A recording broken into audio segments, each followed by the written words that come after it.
சாமி அழகா இவர்கள் 2 பேரும் வணங்கி வருகிறார்கள். மாடன் மாடத்தியா? ஆமா. நான் ஆடக்கூடிய சாமி. இது கேரளாவுல இருக்கிற சாமி. உங்களோட சாமி அம்மா வரணும் பார்த்து சொன்னப்பா. மாடன் மாடத்தி இவர்கள் 2 பேரும் வாங்கி வணங்கி வரக்கூடிய சமயம் என்ன இது பாருங்க, அங்க ஒரு சின்ன பிரச்சனை. மாங்காய் திருட்டு ஒண்ணு நடந்துச்சு. யார் திருடுனது? எஸ்டேட்ல ஒரு மாங்காய் திருட்டுன்னு வச்சுக்கேன்.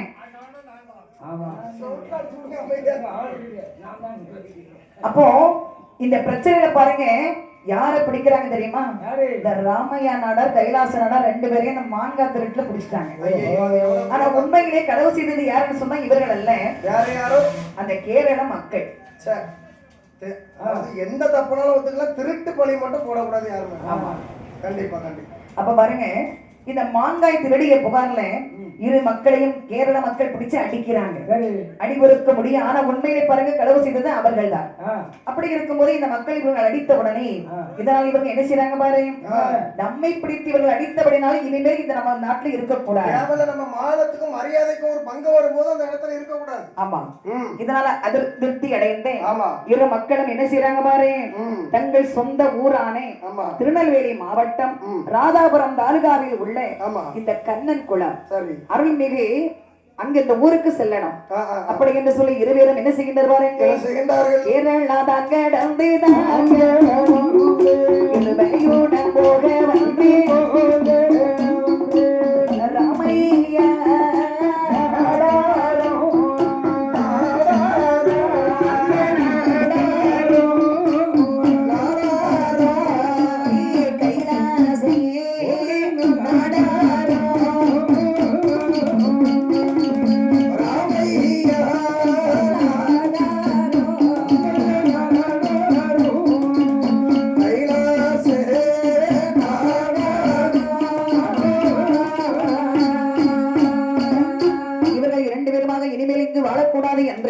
சொந்த ஊருக்கு செல்லலாம் தயாராகிறாங்க.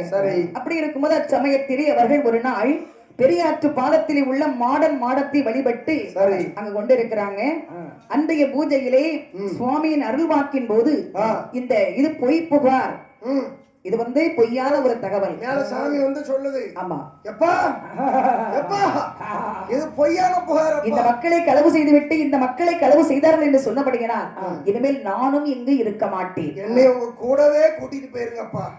இந்த பொய்யான மக்கள்கிட்ட வாழ்றதுக்கு எனக்கு பிடிக்கலடா மகனே, நானும் இந்த தமிழ்நாட்டு மக்களோடு செல்கிறேன் என்று சுவாமியும் சொல்றாரு.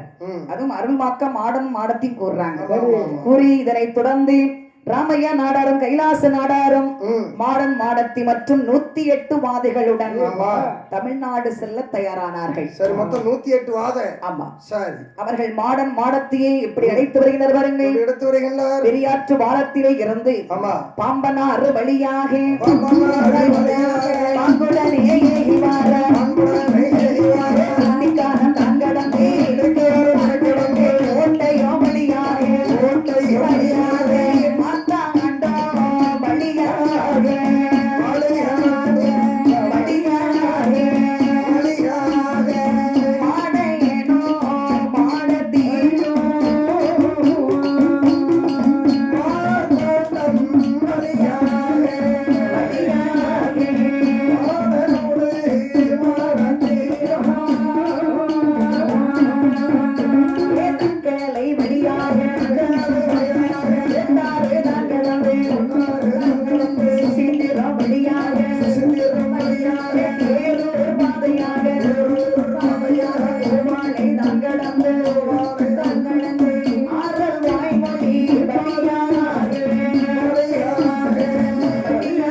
மலை கடந்து நான் கடந்து மலை கடந்து கைலாசே நாடாரோ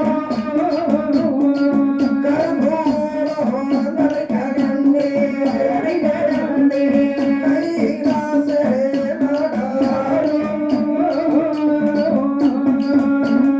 குறியாற்று வாரத்திலே இருந்து ஆமா ராமையா நாடாரும் கைலாச நாடாரும் அழகாக மாடன் மாடத்தை அழைத்துக் கொண்டு சரி 108 வாதிகளோடு புறப்படுறாங்க. மொத்தம் எல்லாத்தையும் கூட கூட்டிக்கிட்டு எல்லாருமே வர்றாங்க. 108 வாத இவங்க 2 பேர் மொத்தம் 111 அவங்க 2 பேர் 113 பேர் மொத்தம். எங்க வெளியில பாருங்கள் பாம்பனாறு வழியாக குட்டிக்காரன் தான் கடந்து கோட்டயம் வழியாக மார்த்தாண்டம் தான் கடந்து தக்கலை வழியாக கோட்டார் தான் கடந்து சுசீந்திர வழியாக தேரூர் வழியாக அடுத்ததாக தோமாலை வராங்க. தோமாலை வழியாக ஆரண்மாய் மொழி வந்தார்கள்.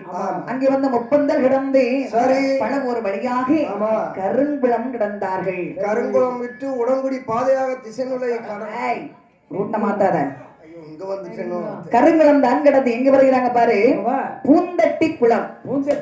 அருகே உள்ள புல்லாரிச்சி விளை. புல்லாரிச்சி விளை தோட்டத்திலே கிணற்றின் அருகே தோட்ட பயிர் காவலுக்கு மாடன் மாடத்தி மற்றும் 108 வாதைகளை கொண்டு அமர்த்துறாங்க. இந்த தோட்டத்துக்கு காவலாக இந்த தெய்வங்களை கொண்டு அமர்த்துறாங்க. அதன் பின்னர் மாடன் மாடத்தையும் அந்த மாடன் மாடத்தி அருளால் பயிர் விளைச்சல் அமோகமாக அதிகரிக்கிறது. தாய் நல்லா இருந்தா தான் அந்த குழந்தைகள் நல்லா வளரும். தோட்டத்திற்கு பயிர்களுக்கு தாயாக இருக்கக்கூடியவர்கள் இந்த மாடன் மாடத்தி. அந்த பயிர்கள் விளைச்சல் அதிகமா இருக்கு. ஆமா நல்ல பயிர் விளைச்சல் அந்த வருஷம் செழிப்பாக இருக்கிறது. ஏகப்பட்ட வருமானம். உடனே மக்கள் என்ன செய்றாங்க பாரு விளைச்சல் முடிந்த பிறகு சுவாமிக்கு அழகாக ஒரு பூஜைகள் செய்து வட்டமா அமர்ந்து வணங்கி வருகிறார்கள். அப்படி வணங்கி வந்தபடியினால் இதனால் இவருக்கு என்ன பேர் கொடுக்கிறாங்க பாருங்க வட்டமாடா என்று சொல்லி பெயர் கொடுத்தார்.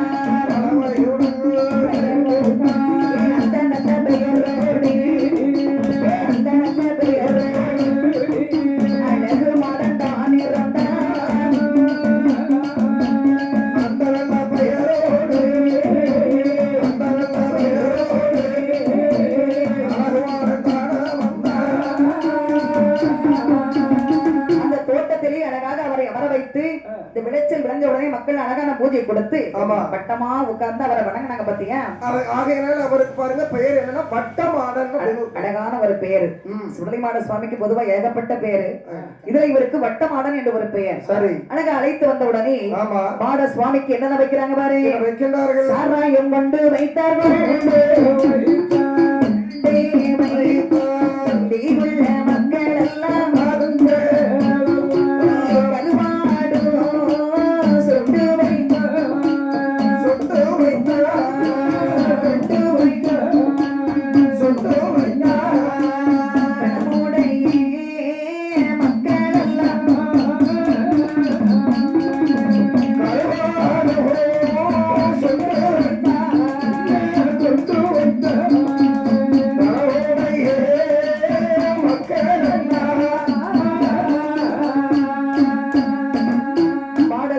சாராயம் கள்ளி சுருட்டு கருவாடு நல்ல முறை கருவாடு. கருவாட்டு வியாபாரி இங்க தான் இருக்காரு.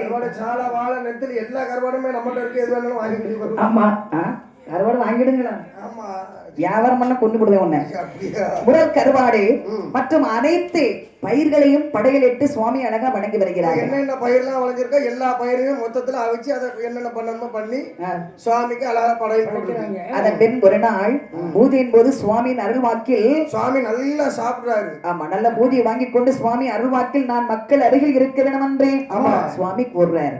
ஏன்னா தோட்டத்துல இருக்கிறாரு. ஆமா தோட்டத்துல இருக்கிறாரு. மக்கள் பக்கத்துல இருந்தா டெய்லி ஒரு பூஜை கிடைக்கத்தானே செய்யணும். ஆமா அதனால அவருக்கு ஒரு ஆசை. அப்ப அவர் அருள்வாக்க சொன்ன உடனே அதை கோடாங்கியர் பகிரா மக்கள் சந்தோஷமாக ஏற்றுக்கொண்டு அவருக்கு நம்ம ஊருக்கு பக்கமாக கொண்டு அவரை உட்கார வைக்கணும். சரி சரி அப்படி என்ற ஆசையிலே கண்ணன் குளம் ஊரிலே உள்ள பெருமாள்புரம் எல்லை பகுதியிலே சாலை ஓரம் கிழக்கு முகமாக நோக்கி என்ன செய்றாங்க அழகா ஒரு கோவில் கட்டி வீச்சருவாளுடன் ஊர் எல்லையிலே காவல் தெய்வமாக கொண்டு அமர்த்தினார்கள். மாடன் எடுத்துக்கிட்டீங்கனாலே பொதுவா எல்லா ஊருக்கும் எல்லா இடத்துலயும் காவலுக்கு தான் அமர்ந்திருப்பாங்க. ஏன்னா இந்த மாடன்மார்களை தாண்டித்தான் எந்த ஒரு தீய சக்தியாக இருந்தாலும் உள்ள வர முடியும். ஏன்னா நான் சுடலைக்கு ஆடுவேன், அதனால அந்த தெய்வத்தினுடைய வரலாறு எனக்கு தெரியும். அதனால பாருங்க எல்லாமே அது ஒரு பேப்பர்ல எழுதிருக்கிறது நீ சொல்லிதான் எழுதிருப்பாவளோ சொல்ல முடியாது. ஏதோ அருள்வாக்கு நாங்க இப்ப நீதான் அடிப்பா போட்டு உங்க மேலலாம் சாமி மேல வரையும் என்கிட்ட ஐயா நின்னு பேசுவாரு, அவ்வளவு பாசமா பேசுவாரு. கோயில்ல எது வேணுமோ எடுத்து நின்பாரு. அப்ப பாருங்க ஊர் எல்லையிலே காவல் தெய்வமாக வந்து அமர்ந்தவர். அப்ப என்ன ஆகுது பாருங்க, என்ன ஆகின்றது? அந்த தலைமுறை மக்களுக்கு சுவாமிக்கு பெயர் வைப்பதில் ஒரு சின்ன குழப்பம் இல்லையது. பேர் வைக்கிறதுல கண்டிப்பா ஏன்னா வட்டமாடன் பேர் இருக்குது, அங்க வெறும் மாடன் பேர் இருக்கு, இங்க வட்டமாடன். ஒரு குழந்தை பிறந்தாலே பேர் வைக்கிறதுல புருஷன் முன்னாடி சண்டையை எஃபேரா மாறி. இப்ப இந்த இடத்திலே கொண்டு அவரை வைத்ததினா என்ன பேர் வைக்கலாம் மக்களுக்கு ஒரு சின்ன குழப்பம் வந்து நிலவிருக்கு. வைக்கணும்ல, கண்டிப்பா வைக்கணும்ல. அப்போது சுவாமி அருள்வாக்காக அருள்வாக்கு கொடுத்திருக்கிறார். மாடன் மாடத்தி ஆகிய என்னை நீங்கள் வட்ட மாடன் மாடன் என்று சொல்ல பேர் சொல்லி கூப்பிட்டீர்கள். எப்பா வட்ட மாடன் எப்பா பேர் எனக்கு எப்பா மாடன் மாடத்துக்கு வட்டமாடன் மாட நீ பொறு அவசரப்படாத. வட்டமாடன் மாடன் என்று என்னை பெயர் சொல்லி கூப்பிட்டீங்க. ஆனால் நான் தோட்டத்தில் அமர்ந்திருப்பதினால் தோட்டக்கார மாடசுவாமி என்று அனைவரும் அறியும்படி என்னை அழையுங்களப்பா. தோட்டக்கார மாடசுவாமி அப்படின்னு அருள் ஒரு அங்கார சத்தத்தோட எப்பா என்ன தோட்டக்கார மாடன் சொல்லி வணங்குனீங்கன்னா வணங்கக்கூடிய பக்தர்களை நல்லாக்கி வச்சுதாரு. கல்யாணம் முடியாம இருக்கிறவங்களுக்கு எல்லாம் மாலை வரத்தை கொடுக்குறேன், குழந்தை இல்லாதவங்களுக்கு குழந்தை வரத்தை கொடுக்குறேன், நோய் நொடின்னு வந்தா உடனே நோய் நொடியை தீர்த்தாரு. ஆனா அவர் எப்பவும் குடிச்சுட்டே எல்லாரும் நிப்பாட்ட முடியுமா? அது சென்மத்துக்கு திருந்தாது. அப்ப சும்மா இருக்கு. அனைவரும் அறியும்படியாக என்னை அழையுங்கள் அப்பா என்று சுவாமி கூறினார்கள். இதனால் தான் இன்றும் மக்கள் மனதிலே தோட்டக்கார மாட சுவாமியாக அவர் குடியிருக்கிறார்.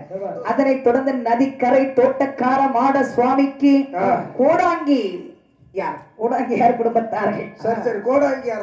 அந்த மகராக்கள் இந்த குடும்பத்தார்கள் கோவில் கட்டி கண்ணன் குல மக்கள் மற்றும் சாலையோரம் செல்லக்கூடிய அனைத்து மக்களும் தினமும் வணங்கி சுவாமியின் அருள் பெற்று ஏற்ப அழகாக அவர் அமர்ந்திருக்கிறாரு. வருஷத்துல ஒரு நாள் அவருக்கு அழகா கோயில் கூட நடக்குது. ஆண்டுதோறும் முன்னால பங்குனி மாதம் கூட கொடுத்திருக்கிறாங்க, அதனால அப்படி போட்டிருக்காங்க. சரி, ஆனா இப்ப வந்து சித்திரை மாதம் முதல் வெள்ளி வியாழன் வெள்ளி இந்த மாசம் ஸ்கூல் பிள்ளைகளுக்கு ஒரு லீவு கிடைக்கும், காலேஜ் போற பிள்ளைகளுக்கு லீவு கிடைக்கும். ஐயா ஆமா அது வைகாசி இருந்தே சித்திரை தானே பிறந்துட்டு வைகாசி 12 மணிக்கு மேல பறந்துட்டுல அரை மணி நேரத்துக்கு வைகாசி மாதம் முதல் வியாழன் வெள்ளி. ஆனா 2 மாசம் சிறப்பான மாசமா வருது. இந்த மாதத்தில் நமது கோடாங்கியார் குடும்பத்தார்கள் நமது சுவாமி யாரு தோட்டக்காரமான சுவாமிக்கு சிறப்பாக வெள்ளோடு முரசோடு வீரார பாரத்தோடு விழா கொடுக்கின்றார்கள். இந்த பூஜையை ஏற்றுக்கொண்ட நமது தோட்டக்காரமான சுவாமி 16 செல்வம் பெற்றே